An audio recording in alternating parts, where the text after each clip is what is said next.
Hello mga kasarap buhay. So for today's video guys, technician muna ako ng cellphone ko guys So bali sira po kasi talaga ang aking cellphone guys. Nabasag po kasi siya. So hindi ako makapag live guys sa harap. So ayan po siya. May dumating nga pala sa akin guys. Etong LCD ng Vivo Y17.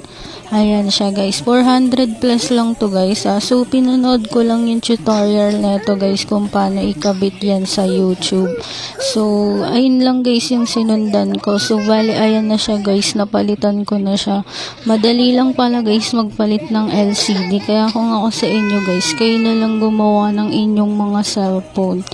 Ayan, napakamura lang yan guys. LCD 400 plus lang. Tapos sobrang dali lang niya ikabit. Ayan siya guys. Sobrang ganda po ng ano niya. Ayan, walang problema siya guys nung kinabit ko. Ayan siya. Kaya kung ako sa inyo guys, wag na